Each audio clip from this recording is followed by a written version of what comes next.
আমরা ভ্রমণ শুরু করেছি গুলিয়াখালী সি বিচের উদ্দেশ্যে।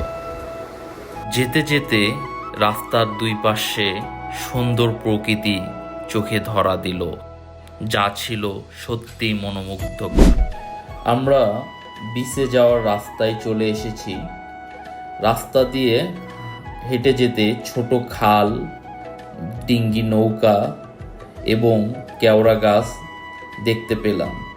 এই মাটি হেঁটে যাওয়ার রাস্তায় যেতে পায়ে অনেক শীতল অনুভব হলো, কারণ কিছুক্ষণ আগেই জোয়ার এসেছিল, যার পানি এখনো বেঁধে রয়েছে। হেঁটে হেঁটে আমরা পৌঁছালাম সমুদ্র সৈকতে। বিস্তীর্ণ নীল জলরাশি, দূরে ঢেউয়ের গর্জন আর আকাশে নীল রঙের সমুদ্র মিলন সত্যি এক অপূর্ব দৃশ্য। বিচের পাশে ছিল এক প্রশস্ত সবুজ ঘাসের বিস্তীর্ণ অঞ্চল, যেখানে আমরা বিকেলের কিছুক্ষণ সময় বসে কাটালাম। সূর্যের আলোয় ধীরে ধীরে কোমল হয়ে আসছে, ঘাসে পড়া আলো ছায়ায় খেলা চোখে চমৎকার মনে হচ্ছে। পাশেই কেওড়া গাছের শ্বাসমূল ছায়া পড়ছে, আর ঘাসের ভেতরে ছোট ছোট জল জমে আছে, যেন প্রকৃতির আয়না। জল ও সবুজের মিলন একটা অদ্ভুত সুন্দরের অনুভূতি তৈরি করেছে।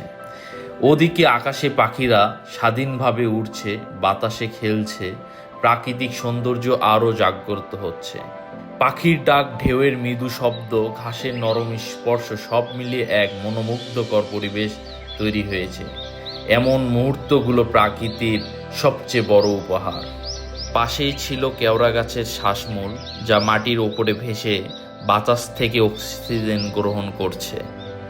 এই শ্বাসমূলগুলো শুধুমাত্র গাছের জন্যই নয়, বরং পুরো সমুদ্র সৈকতের পরিবেশকে আরও মনোমুগ্ধকর ও শান্তিপূর্ণ প্রাকৃতিক সৌন্দর্যে ভরিয়ে তুলেছে।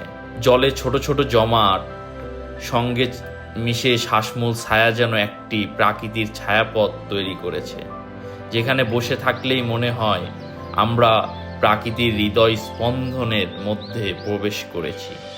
পাতাগুলো বাতাসে নরমভাবে দুলছিল, আর সাথে মৃদু সুরেলা শব্দ পরিবেশটা ছড়িয়ে পড়ছিল। মনে হচ্ছিল প্রকৃতি আমাদের সঙ্গে নীরবে আলাপ করছে। দিনের সবচেয়ে সৌন্দর্যপূর্ণ মুহূর্ত সূর্যাস্ত।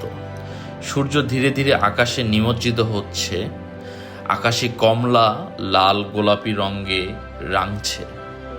সমুদ্রের নীল জলরাশি সূর্যের আলোয় ঝলমল করছে, আর দূরে ঢেউয়ের গর্জন করছে।